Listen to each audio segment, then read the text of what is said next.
Welcome to this lecture, which will explain to you how to write an essay. After watching this video, the student should be able to describe what is in each of the 5 paragraphs in the essay, define what a thesis is in an essay, find and cite a source with evidence for a point that supports the thesis, and give an example of changing informal language to formal language. I'm Monika Wahi, a lecturer at Wahi College in Milton, Massachusetts. If you are not in my class, I hope this video helps you write your own 5-paragraph essay. But please realize that your class may have different requirements for your essay. If you are in my class at Wahi College, then watch and listen carefully. If you follow the instructions in this video, you will write a dynamite high-quality essay that will get you an excellent grade. So, wherever you are from, welcome! I hope you get a lot out of my lecture on how to write a 5-paragraph essay. Okay, so let's go over what this video covers.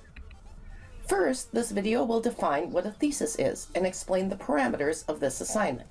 I'll go over the resources you can use to help you write your essay, as well as coach you on how to do research for your essay. Then I will go through each of the 5 paragraphs and explain how to write them. Then I'll cover a few more topics about your essays. I'll go over the reference list, the requirements for the writing style, grading, and other resources you can use, in addition to the essay resources. All right, let's get started. Before I explain the requirements of your assignment, let me be clear about what an essay actually is. An essay is a short piece of writing often assigned as homework. This is because essays require the student to exercise skills taught in high school and college, such as close reading, analysis, and persuasion. The purpose of the essay, or the reason that teachers and professors assign essays, is so that the student has a chance to practice developing his or her own ideas and concepts directed mainly by the student's own thoughts. This can be contrasted to the concept of a research paper, where the goal is very different from an essay. In a research paper, no opinion is presented, only facts. So, the essay assignment gives the student a chance to practice stating a reasoned opinion. I added a link to this slide which goes into more detail about essays, why we have them, the different types, help with writing them, and so on. You will see if you go to the link this cute logo, the owl. OWL is spelled O-W-L, and that actually stands for the Purdue University Online Writing Lab. I'll be citing that amazing resource throughout the course. Gotta love the owl. So the good news about 5-paragraph essays is that they are short, only 5 paragraphs. But being short is also a challenge because you have to fit all the points you want to make into 5 paragraphs. And here's what you are supposed to put in the paragraphs. The first paragraph of the 5-paragraph essay is the introduction. I'll be explaining later how you make an introduction paragraph. The next part of the essay is called the body because it's in the middle, just like your body, which is between your head and your, your waist. Yeah, that's it. So the body is the largest portion of the essay, and it is 3 paragraphs. That's where you use your sources and try to persuade your reader. So far, with the introduction and the body, we have accounted for 4 of the 5 essay paragraphs. The last paragraph is the conclusion. So how you figure out what to put in an essay is that you select a position, meaning you choose an issue and decide if you are in favor for it or against it. In this class, for each essay, I will assign you the issue. So in this class, you will just have to pick between being in favor of or being against the topic for your essay. Then, your goal in the body of the paper is to provide good points and evidence for those good points to persuade whoever is reading your essay to agree with your position. To do that successfully, you have to defend your position with facts that come from sources other than you. Don't worry if you are not ready to write an essay like that right now. We will have a series of assignments that help you to get to the point where you write some terrific essays. In Unit 1, you watched a video to remind you how not to plagiarize, and you did an APA refresher exercise. These were to get you warmed up for avoiding plagiarism in your essays and using your APA in-text citation and reference skills. When you are watching this, it should be Unit 2. You'll watch a video about how to find objective news articles so you'll be able to find sources with evidence to support your points in Essay 1. Also, you are watching this video, which will explain to you how to write your essays. In our next unit, Unit 3, you will write an outline of Essay 1. The outline will organize how you will use your evidence to argue to persuade the reader to agree with you. You will receive a grade and feedback on your outline, and this can help you when turning your outline into your essay draft. You'll turn in your outline on the Assignments tab, and the lecturer will grade it by filling out the essay outline rubric and posting it for you on Gradebook. Download it and look at it so you can improve when you write Essay 1. Finally, in Unit 4, you will turn in your Essay 1. You will do that by posting it on the Essay 1 discussion board. That way, other classmates can read it, and you can read your classmates' essays. Like with the discussion boards, you have to post to read the others. The lecturer will download the essay and fill out the rubric for you and post it on Gradebook. That way, you can get feedback so you can improve before Essay 2. Also, in Unit 4, you'll watch a video about peer-reviewed articles, what they are, and how to find them. Then you'll use peer-reviewed articles as resources for Essay 2. In Unit 5, if you find you got less than full points on your essay, you can rewrite it. It's optional. If you rewrite your essay, just email it to the lecturer and your Essay 1 grade will be reconsidered. You can only earn half the points you lost back, so it's best to just do a great job the first time you turn it in. Also, in Unit 5, you'll do essay discussions where you read 2 of your classmates' essays and post a response. I'll explain more about that in this video. Then you get off easy in Unit 6. Nothing essay related is due. Then on to Unit 7. Now you'll be used to the drill. In Unit 7, you'll write an outline for Essay 2 and turn it in on the Assignments tab. You'll receive a grade and a completed rubric so you can improve before writing out Essay 2. In Essay 2, you'll need to use peer-reviewed articles as sources. Then, in Unit 8, you'll turn in your Essay 2 by posting it to the Essay 2 discussion board, and it will be harvested off the discussion board and graded with a rubric in Gradebook. Finally, in Unit 9, you'll have an opportunity to rewrite Essay 2 if you got less than full points. And also, you'll read the essays of 2 classmates and do Essay 2 discussions. Then you'll be done with essays for the class and will focus your essay-related energy on working on the group project. But before I get too into it, I need to first explain to you how I'm going to use the word thesis when talking about essays. Now, a lot of you have heard the word thesis before, especially when it comes to college. A lot of master's degree students need to write a thesis, which is a large document about a research project. But in the essay world, a thesis means something slightly different. It also can be called a thesis statement. In the essay world, the thesis or thesis statement is exactly one sentence that presents the argument that the whole essay will be built around. Sometimes my students say, "I thought you said I have to say an opinion. Where does that come in?" Well, the thesis statement or thesis is actually a sentence with an opinion argument embedded into it. But it's sneaky because it doesn't have obvious opinion words like "I think" or "my opinion is." Here, I'll give you an example from my favorite place to get examples, the OWL. High school graduates should be required to take a year off to pursue community service projects before entering college in order to increase their maturity and global awareness. Now, some of you can see the hidden opinion in there, but just in case you can, I'll show you where it is. Here, see how it says high school graduates should be required? So think about it. Another thesis we could say is high school graduates should not be required, and that would be 2 opposite opinions. Also, there's even a little more opinion embedded in this example thesis statement. It says that high school graduates pursuing community service projects would increase their maturity and global awareness. But that's an opinion too. Some people don't think community service projects would do that. So, to sum up the essay definition of thesis, it's a one-sentence statement that presents an argument, which is an opinion, and which the whole essay will be about. Since the whole essay will be about the thesis, it appears early in the essay, in the introduction paragraph. Remember our 5-paragraph structure? The thesis makes an early entrance, as I'll show you later in the video. Now, I'll explain what the concept of thesis has to do with the essay assignments I'm giving you if you're in my class. You will be assigned 2 essays in this class. I call them Essay 1 and Essay 2. In Essay 1, you'll be expected to use newspapers as sources, but in Essay 2, you'll use peer-reviewed journals. You will first start by writing outlines for the essays, so the thesis choices will be on the unit tab where the outline is assigned. For each essay, 1 and 2, the theses will be assigned. This means you do not have to come up with your own thesis. In fact, your grade will be in trouble if you come up with your own thesis, because the assignment is you have to pick one of the 2 sides of an argument. Now, I know there are many sides to every argument, but I just boiled it down to 2 so it would make the assignment easier for both of us to handle.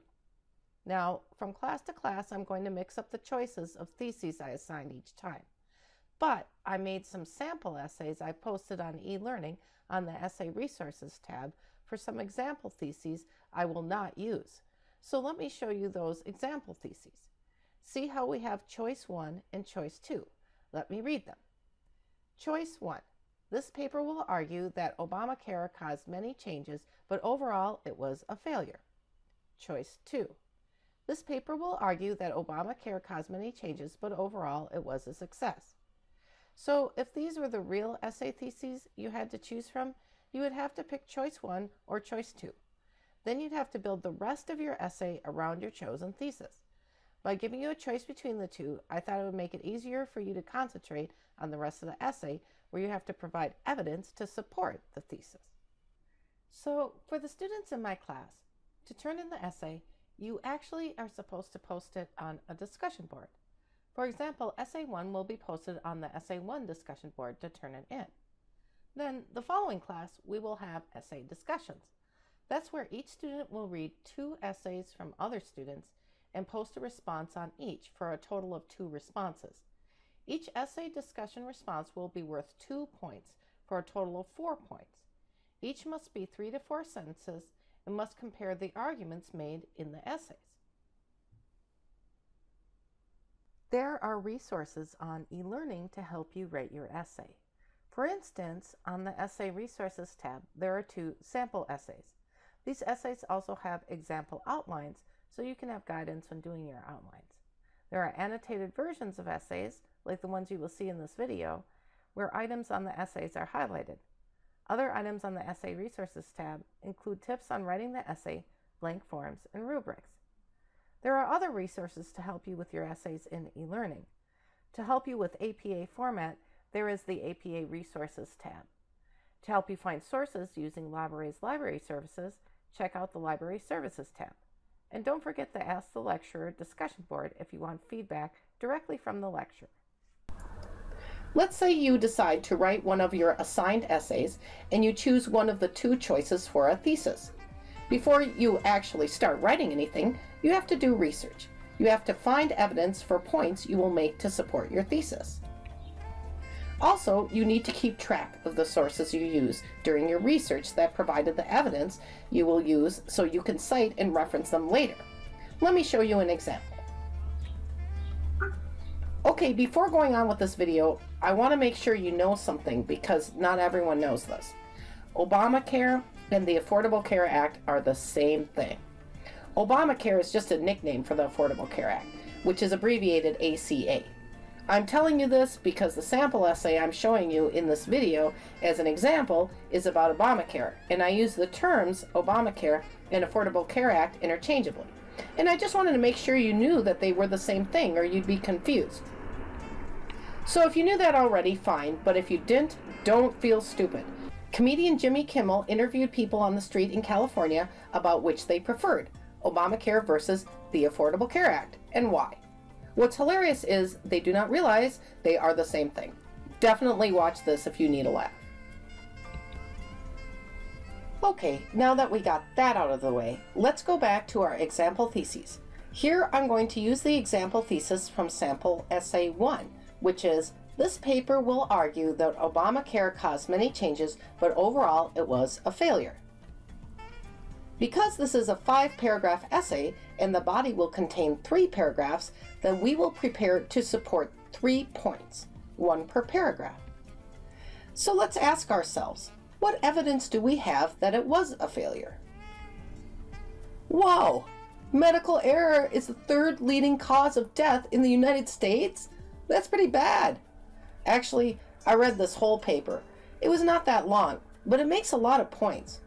What this paper also says is that there are no laws that compel hospitals to track medical errors, which includes the Obamacare law. So this is an example of an external source that will be used to support the point made in the first paragraph of the body. Notice how the paper is by Martin Makary and Michael Daniel. Here's another external source, PolitiFact, which is a high-quality news source. PolitiFact is saying that Obamacare will require healthcare providers to report preventable medical errors. See, this one is by Becky Bowers. So it says that the Affordable Care Act, otherwise known as Obamacare, encourages healthcare providers to report hospital-acquired conditions. But let's read down here. We found the law stops short of requiring all hospitals and providers to do the kind of reporting Obama promised. Rather, the law focuses primarily on Medicare providers, though that includes nearly all physicians and reporting that's voluntary and incentive-based. So yeah, here's another bit of evidence to support our point that Obamacare does not address medical errors. So that's our first point. We will present evidence for our first point in our first paragraph of the body. Obamacare did not address medical errors. And see how we put the in-text citations next to it for the Makary and Daniel article and for the PolitiFact article, so we remember where we got these ideas. And here are the two other points I made in the sample essay. They both come from that source by Arthur Sutherland that I require the class to read in Chapter 1. The second point I make is that Obamacare did not improve health equity, as we still have inequalities. The third point is that Obamacare did not permanently increase access to medical care for the most vulnerable. In other words, the people who finally did get care under Obamacare are risking losing it because insurance is costing so much. Okay, now that we did our research and have all our points, sources, and evidence ready for the body of the essay, let's start going over the parts of the essay. So this little diagram is a reminder of how our 5-paragraph essay will be put together. And let's start with the first paragraph, the introduction. Before we go too far, let's make sure you understand the definition of the terms I'm going to use. I already explained to you what the thesis or the thesis statement is. The thesis will go exactly as it is written in the introduction paragraph. I usually make it the second to last sentence in the introduction paragraph. Another thing in the introduction paragraph is called the topic sentence. This comes after the thesis, usually at the end of the introduction, and makes a brief list of the points that you will make in the body of the essay. Since we have 3 paragraphs to fill, and we did our research and found 3 points with evidence to support our thesis, this topic sentence will basically sum up these 3 points. It's a way of getting the reader ready for the argument you are about to make in the body. I'm going to show you a visual of what I mean by using sample essay 1. You know, the one that claims Obamacare is a failure. See the first paragraph up on the screen? Now see in yellow, I highlighted the thesis statement. And here in green is the topic sentence. Notice how it covers all 3 topics. This is because Obamacare did not decrease medical errors, did not improve health equity, and did not expand access to medical care permanently to vulnerable citizens. See, we introduced all 3 points in the topic sentence.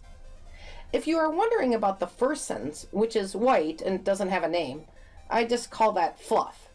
You kind of need some fluff here and there. The fluff in the introduction eases the reader into the essay. Since your assignment is to make an essay of 400 to 600 words, you have a little wiggle room to add some fluff here and there. Okay, now that you know about the introduction, let's move on to the 3-paragraph body. But first, let's start with defining some terms that we'll use to talk about the body part of the essay. First, let's talk about what a transition sentence is. The word transition means to go from one place or state of being to another, like you might transition in your career from being a floor nurse to being a supervisor. So we need a transition sentence that moves us from the ideas in the last paragraph to ideas in the new paragraph. Transition sentences start with a transition word. Let's look at some transition words. Here we have a lovely array of transition words or phrases we can use at the beginning of a transition sentence. On the left of the slide, you will see transition words with numbers in them, like first of all, secondly, and so on. If you choose to use these, make sure you know how to count. If you say thirdly on the first paragraph, I'm sorry, that is a very confusing transition. So these are good ones, but you have to make sure that the number transition you use lines up with the paragraph where you are using it. Now, on the right side of the slide, we see other transition words that are not number related that we can use. In addition, furthermore, and here's one of my favorites at the bottom of the slide, next. You'll also notice finally and lastly. Those are special. If you use these, you need to make sure you put them on the last paragraph of the body. Otherwise, you guessed it, it's confusing. So be careful. So getting back to our definition of transition sentence, it starts with a transition word, and it says roughly what the paragraph is going to be about. It is the first sentence in each paragraph of the body. So each body paragraph starts with a transition sentence, and the rest of the paragraph is made up of evidence. Evidence is comprised of sentences in the paragraph that state evidence from your sources to support your point. This is where you use in-text citations to cite your sources. So, to be clear, evidence makes up all the sentences in your body paragraphs except for the first one, which is a transition sentence. Let's look at sample essay 1 again as an example. So here is the first paragraph of the body of sample essay 1. Can you spot the transition word or phrase? You got it, first of all. And you can tell I had my coffee the morning I wrote this, because first of all was actually on the first paragraph, where it belongs, right? So now this next question should be easy. Can you find the transition sentence in this paragraph? You got it, it's the blue sentence. It starts with the transition phrase and then goes on to say what the paragraph is going to be about. Though Obamacare expanded access to care, it did not ensure quality of care and therefore did not address medical errors. So the rest of the sentences in the paragraph are then supposed to provide evidence from the sources for these points, and also have in-text citations for those sources. Remember the notes we took during our research? Let's look at the last sentence in the paragraph.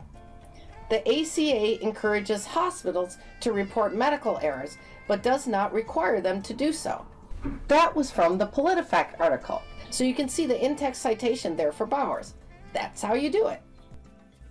So, for each paragraph of the body of your essay, start with a transition sentence and fill in the rest of the paragraph with evidence from your sources. And don't forget your in-text citations.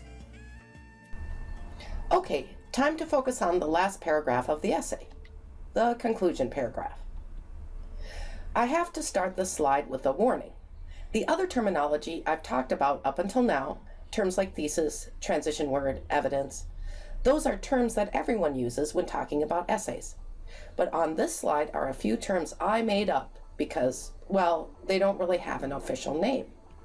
So I made up the terms thesis conclusion and topic sentence conclusion. The thesis conclusion is the first sentence in the conclusion paragraph and starts like this, in conclusion. Then it paraphrases the thesis statement, so the reader is reminded of what the argument was you were trying to make in the body. Then the second sentence of the conclusion I call the topic sentence conclusion. This is basically just a paraphrase of the topic sentence. Again, you are just reminding the reader of the points you made in the body to support your thesis with evidence. Let's look for these in sample essay 1. So see the bottom of the slide where the conclusion is? See how it starts with in conclusion? That's how you start the conclusion paragraph.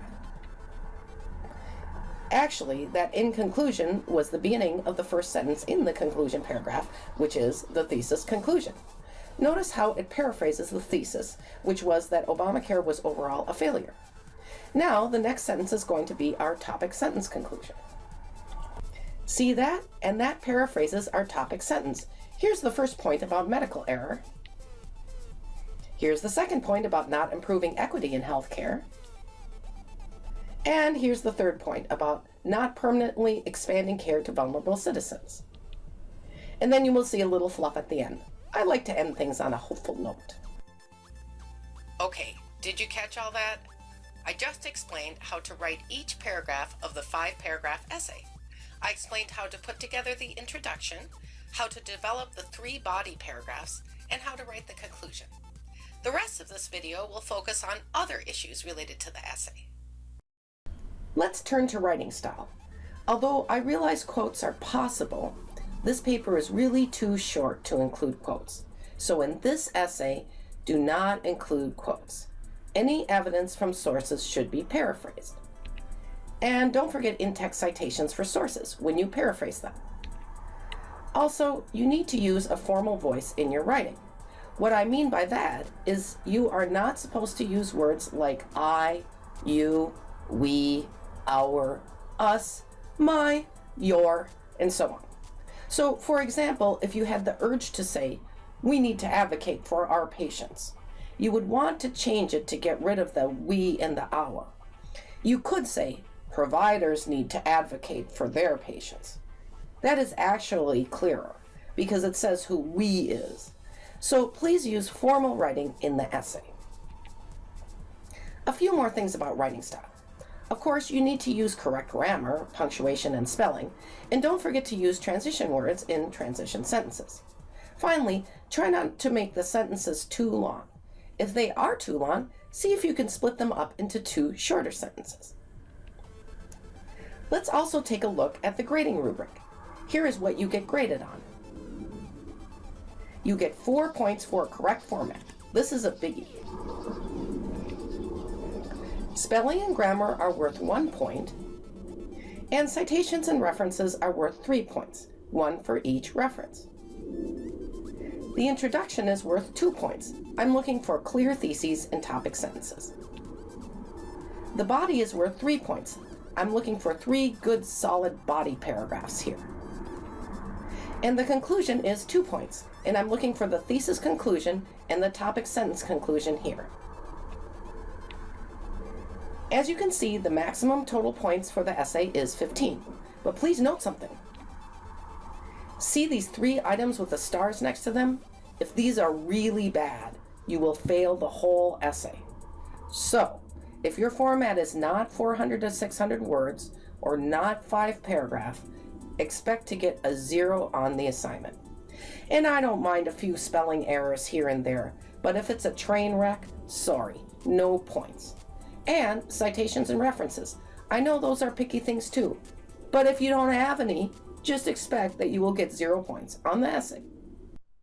In this class, for both Essay 1 and Essay 2, you are required to write an outline first. It can help you organize your work, especially when you formulate your outline while you are doing your research and finding sources for your evidence. Also, writing an outline first can help you include all the components you need in your 5-paragraph essay. See this form? This form is posted on the Essay Resources tab and is called Blank Essay Outline Form. Under the introduction, it leaves you a place to write the thesis and another place for the topic sentence. Then, for each body paragraph, you can fill in the transition sentence and make notes about your evidence. You can include your in-text citations too, so you don't forget what source said what evidence. And see here for the conclusion, there is a space for the thesis conclusion and the topic sentence conclusion. Here, let me show you an example of the outline I made for sample essay 1. See, I filled in the thesis under thesis, and later, after I did my research and figured out what I was going to say in the body, I wrote my topic sentence.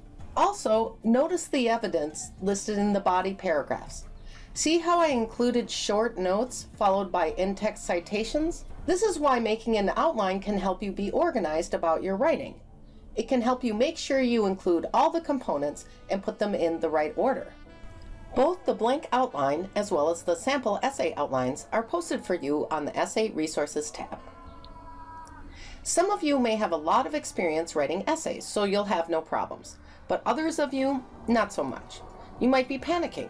What if you have trouble finding sources? Or you are wondering if your sources are good? Or let's say you actually do make an outline and you want to see if your outline is on the right track. And what if you struggle with APA format, even though you are using the APA resources provided? Also, maybe you wrote a draft of your essay early and you'd really like some feedback on it. Well, never fear. All these needs can be met with the Ask the Lecturer discussion board. This is a discussion board on e-learning that is always open for your questions 24/7. Just post anything you want me to give you feedback about on there anytime you want. Go ahead and put links to things you want me to look at, an attachment of things you want me to read, and I'll give you feedback if I think you can improve it. I try to answer all the Ask the Lecturer posts between 9 a.m. and noon every day. But warning, there's only one lecturer and she's not really on call. So if you post in the afternoon, I probably won't get back to you until the next day. That means you will have to plan carefully if you want me to read an essay draft and give you feedback, because you will need to get it done in advance with enough time to get my feedback on Ask the Lecturer. So in conclusion, this video first talked about what a thesis is and then explained the essay assignment you have for this class. It also pointed you to essay resources you can use. Next, we covered how you have to do your research first, and then we talked about how you craft each paragraph of the 5-paragraph essay. Finally, I gave you some details about grading, writing style, and other resources available to you. I hope my video helps you write your essay. But remember, you have all these other resources you can use, and if worse comes to worse, just post on Ask the Lecturer and wait for your answer. Good luck with your essay. Bye-bye!